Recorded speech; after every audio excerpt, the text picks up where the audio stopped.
Hoy vamos a conocer a Alejandro Santos, presidente de la asociación Askatasunarte, Arte y Libertad, una asociación que pretende abordar temas de interés social en un intento de tomar conciencia, colaborar o dar voz a todas aquellas problemáticas que causan sufrimiento, injusticia o la vulneración de los derechos de las personas. Y un ejemplo de ellos es pues, el ejemplo que hoy vamos a tratar, que es el documental GURS, el recuerdo desde el olvido, y de ello vamos a hablar. Ongi etorri, Alejandro. Bien. Bueno, un poquito comenzasteis a trabajar en el documental en el año 2015.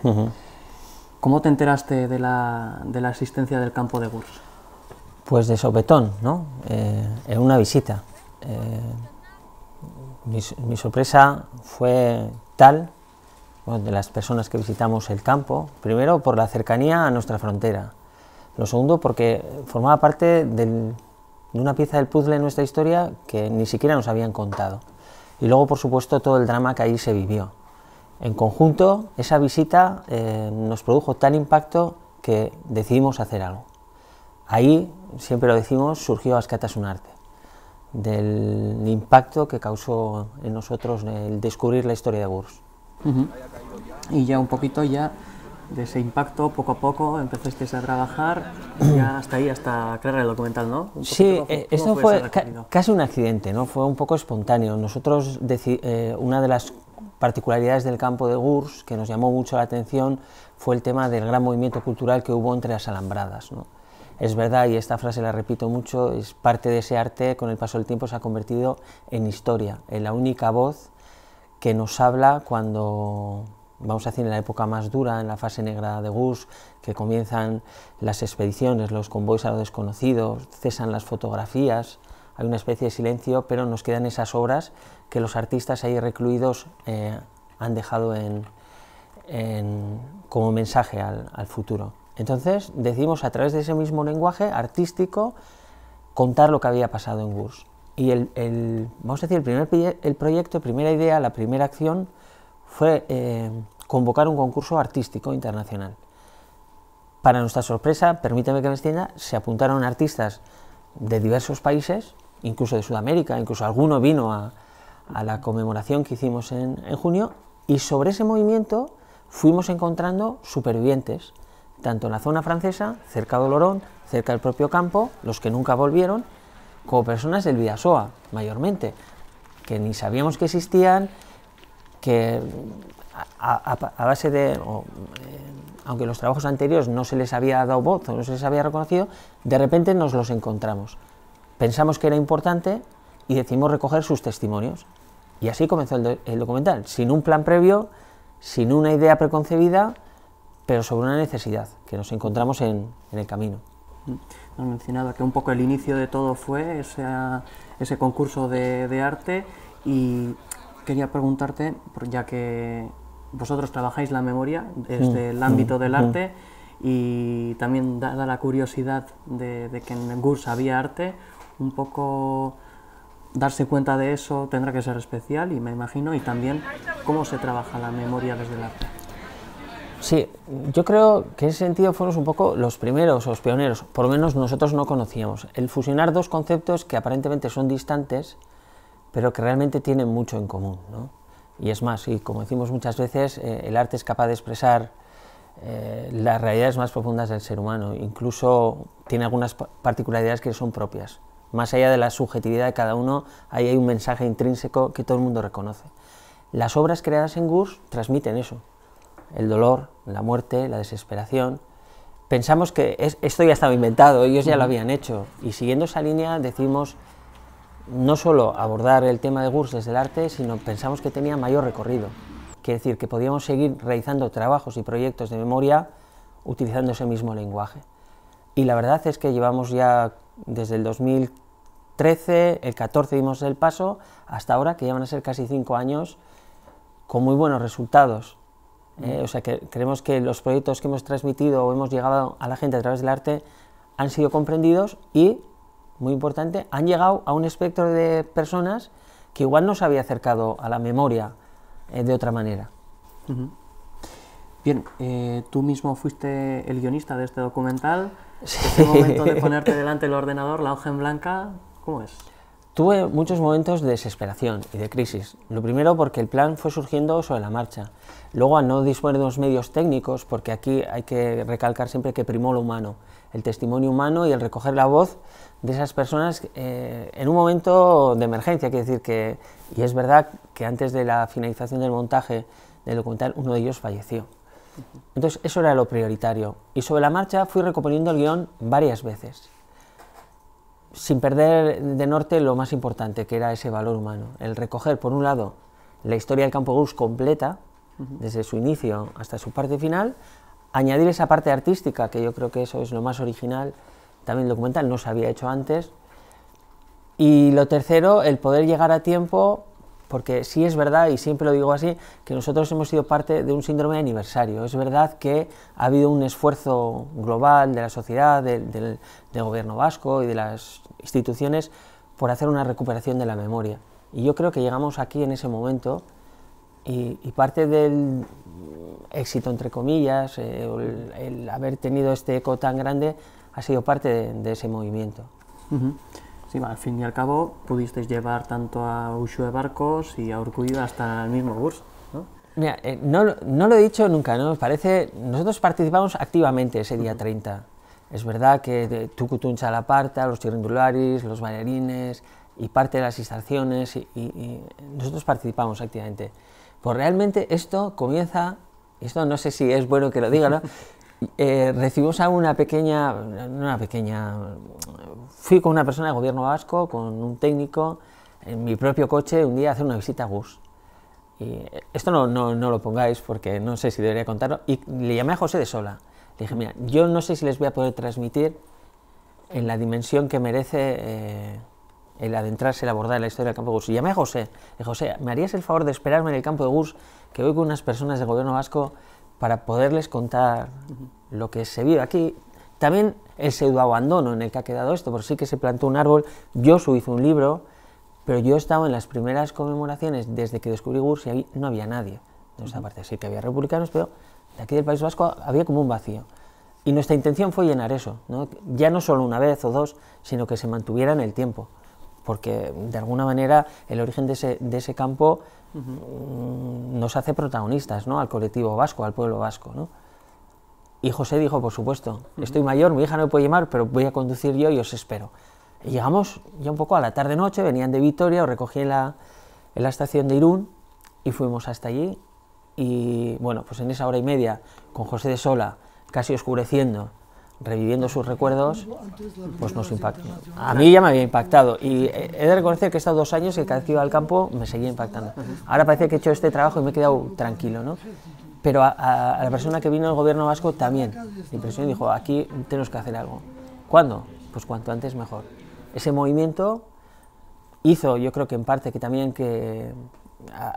siempre ha sido en el gobierno vasco muy bien recibido este proyecto, por Mónica Hernández, que era la directora de Memoria y Derechos Humanos en su día, también por el propio Urkullu, que ya participó en el documental y en la grabación del mismo dijo que por supuesto iba a visitar Gurs. Supongo que esto fue por nuestra parte, habría otras sinergias por otros lados, pero para nosotros fue como el punto y descanso, ya el punto y aparte, ya podemos descansar en esta labor, porque haber reunido ahí al gobierno, o ver reunidos ahí al gobierno de Navarra y al gobierno vasco en una conmemoración que fue muy especial, nosotros acompañamos a los supervivientes que habían participado en el documental, pues fue un poco la guinda de este pastel. Y un poquito además desde nuestra comarca tenemos tanto a José de Sola, Ramón Ruiz y Ricardo Arruti. Eso es. Un poco al fin y al cabo, gracias a su testimonio, pues el documental consigue una sensibilidad aparte, sí. Y tal como has dicho, y si tienes la suerte de estar, por ejemplo, en Gurs con José de Sola, que yo la he tenido, es muy especial. Digo que al fin y al cabo imprescindibles estas 3 personas. Sí, yo creo que eso sufraga, como yo mismo he dicho, vamos a decir, las incapacidades técnicas que hayamos podido tener nosotros, porque si realmente algo tiene valor es eso. Por supuesto, la participación de Josu Chueca, de Clora Gui, los datos históricos, artísticos, pero si algo prima y destaca es la participación de ellos. Esos testimonios son lo que verdaderamente dan valor al documental, sin duda. ¿Fue difícil convencerles para que dieran el testimonio o a la primera accedieron? Hemos tardado mucho, primero porque había muchos más testimonios de los que salen, de otras personas, porque no, o sea, yo empecé dándome un abrazo en GURS con, no sale en diferido al final, bueno, un poco en diferido, no hay un testimonio del directo, aunque nos acompaña a la barraca, de Paul Nedelman, después José de Sola, otros que ya murieron, como José, que vivía en Olorón, que no pudo volver nunca a Bilbao, que cuando yo empecé con el proyecto ya había fallecido, y otros que eran hijos. Pues es que la historia de GURS es tan enorme, gente que había estado en Nueva York, dijeron que vuelve aquí, lo primero que hacen es encerrar en el campo, que su hijo recoge su testimonio, pero al final, ya te digo, no fue un encuentro simultáneo, sí que no, sino que a lo largo del trabajo, primero apareció Arruti, Ramón Ruiz vio la exposición en el Museo de Aso y nos llamó, intentamos localizar, nos dijo la mujer, ha salido, ha visto el periódico la palabra GURS y todavía no ha vuelto a casa. Había salido, nos había intentado localizar, y luego el tema de Luis Ortiz Alfao costó más, o sea que lo acoplamos casi al final. Te quiero decir que los encuentros, el más principal fue aquí en el tema del Biaso, con Ramón Ruiz, Ricardo Arruti y tal, pero otros elementos nos llevaron más tiempo. Un poquito como recordaba en el campo. Aquí hay dos cuestiones fundamentales. Una es la visión del adulto, que esa nos la puede proporcionar sobre todo Luis Ortiz Alfao, ¿no? Porque él tiene los recuerdos y la visión de una persona, vamos a decir, adulta, que es capaz de captar todas las miserias, la dureza y tal.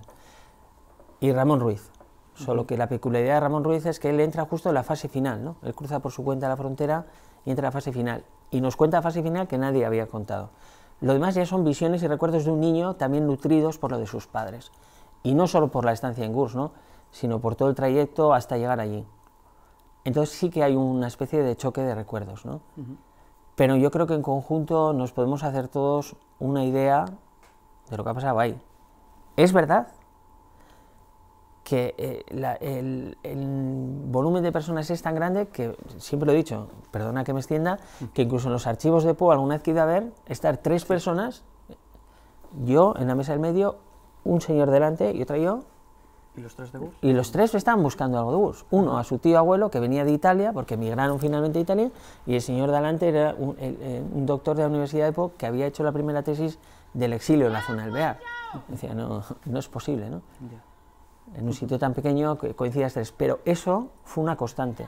En Bayona, en el propio Irún, resulta que la madre de un amigo mío de hace años, también familia de Ruti, había nacido en GURS. Ya. Y dices, jo, ¿cuánto hay todavía por rescatar? Después de preparar, de recoger todos los testimonios y montar el documental, ya llegó la presentación, la realizasteis en el Cine Amaya y al final la gente acudió en masa, bastante, tuvisteis un buen aforo, hay que decirlo. Sí, nos dio mucha pena porque es verdad, o sea, una alegría total. Es más, al principio veíamos tanta gente fuera que como había empezado a llover pensábamos que estaban a refugio de la lluvia y no querían entrar y rápidamente se llenó y se quedaron unas 200 personas fuera. Era un viernes a la tarde, era complicado para aparcar, mucha gente nos llamó, nos mandó mensajes, oye, no hemos podido estar, ¿no? Lo que nos dio mucha pena, por otro lado. Y la verdad es que se han quedado otros pendientes por el camino, otros estrenos, ¿no? Pero en Irún, hemos estado en Alsasua, hemos estado en Huesca, hemos estado en Navarrens. Allí donde hemos ido, no por nosotros, sino porque GURS es una historia que interesa, siempre hemos llenado. Fuimos a Alsasua un poco invitados, que el auditorio no era muy grande, pero también se llenó. En Huesca fuimos y el aforo lleno. En los sitios donde hemos ido se ha llenado. Y para nosotros eso es un sinónimo de que a la gente sí le interesa la memoria. El año pasado estrenasteis el documental en Hondarribia. También, sí, y eso es. Un poquito te quería preguntar, pues, ¿tenéis previsto presentar el documental en otras ciudades? Tenemos, como te decía, tenemos que haber ido a Burdeos, tenemos que haber ido a Po, tenemos un montón de cosas, lo que pasa es que no llegamos, ¿no? Nuestra idea ahora, por supuesto, es poner este trabajo al servicio, siempre lo hemos hecho, cuando ha habido alguien nos ha demandado, hemos mandado una copia del documental, así lo hicimos para los escolares en Huesca, también lo mandamos a una profesora a Pamplona. La idea es igual ahora colgarlo en la página para que la gente se lo pueda descargar, y si se hace un estreno nos gusta siempre que sea de esa manera, mientras haya un protagonista o alguien que pueda transmitir, o algún familiar, la historia directamente, tiene que ir en conjunto. Está bien el documental cuando no hay esta posibilidad, pero si hay una posibilidad, lo ideal yo creo que es llevar a la memoria viva a ese documental y que pueda haber una interactuación, y mientras haya una persona que le pueda dar voz a esa historia, que prime eso. Por eso siempre hemos ido acompañados pues, con José de Sola, con Arruti, con algún superviviente, con Josu. Yo pienso que esa es la fórmula adecuada. Y me imagino que al final presentéis el documental, acaba y viene el típico señor o señora y oye, porque yo tengo una referencia de Gus, mi amigo, mi tal. Sí. Eso os ocurrirá, ¿no? Mucho, mucho. Incluso de contactos, de yo tengo un cuadro, yo tengo unos papeles. Amigos que tengo en Valladolid que dicen, oye, que se dedican a las antigüedades, acabo de encontrar unos papeles de Cuba, que aparece una carta al campo de Gurs. Gente que estuvo, mi abuela, oye, cuando empezamos a hacer el documental, personas que nos demandaban a ver si sabíamos que habían sido sus familiares también. Todo esto se lo trasladamos a Josu, que él es el que controla, y se intentaba dar respuesta, pero sí. Sigue. Yo creo que ese eco, bueno, aquí estás tú, ¿no? Un poco tomando ese relevo, esa llama del tema de Gurs. Creo que hay todavía mucho que contar, pero sobre todo lo importante es que no vuelva a haber ese vacío en la presencia de una conmemoración o de un recuerdo anual. Yo creo que eso es lo importante, porque simboliza mucho. El campo de Gurs no solo simboliza la dureza de la guerra civil, sino todo el exilio, incluso la Segunda Guerra Mundial. O sea, reúne todos los componentes para tenerlo presente, muy presente en nuestra historia, en nuestra vida, ¿no? Sí, entonces a día de hoy, al fin y al cabo, podemos decir que el tema Gurs queda abierto, ¿no? Es una investigación que será un poco difícil cerrarla.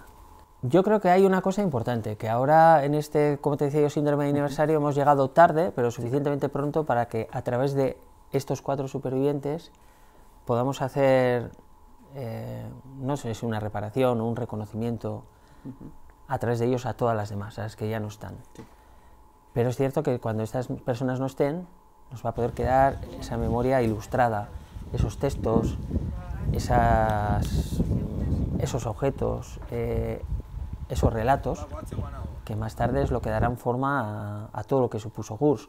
Y ahí yo creo que todavía hay que rescatar, se pueden rescatar muchas piezas. Y no es tan complicado, porque en el momento que pronuncias Gurs, yo tengo muchas personas cercanas que su abuelo, mi tío y un montón de personas resulta que habían pasado por Gurs o conocen a alguien. Entonces yo creo que ahí todavía se puede tirar de ese hilo y rescatar cosas bonitas. Y ya para acabar, pues un poco siguiendo ese hilo, a día de hoy, ¿cómo se debería de trabajar la memoria de Gurs? Yo he tenido, con esto del tema de Gurs, experiencias muy buenas y muy malas, ¿no? Buenas, semi-buenas en el sentido de que trabajando con las asociaciones que hay allí había cierta participación, pero también cierto recelo. Pues no sé, eso es un poco ocurre en todos los sistemas de protagonismo, de presencia, que molestas, de que viene alguien nuevo, parece que te estás metiendo en algo que parece que sea, vamos a decir, pseudo monopolizado y tal, ¿no? Yo creo que el tema de la memoria sería bueno, lo primero, nombrándola, recordándola. Lo segundo, teniéndola muy presente y vamos a decir, en puntos tan no estratégicos, pero interesantes, que supongan un símbolo a esa memoria, de alguna manera demandan una participación constante, ¿no? Constante y sobre todo abierta, que se rompan esos, vamos a decir, no voy a decir cortijos, eso suena muy mal, pero que se pueda, sí, se abra a todos, a personas más jóvenes, a las más mayores que las padecieron, a personas ajenas que se acercan, que la memoria se ponga al servicio de todos. Yo creo que eso es importante. Y lo segundo, mantener esa actitud y esa conciencia de que hay que cuidarla. Pues con todo ello nos quedamos, que la memoria se ponga al servicio de todos y muchísimas gracias por acudir a nuestra llamada. A ti por invitarme, muchas gracias, de verdad. Es que ricasco.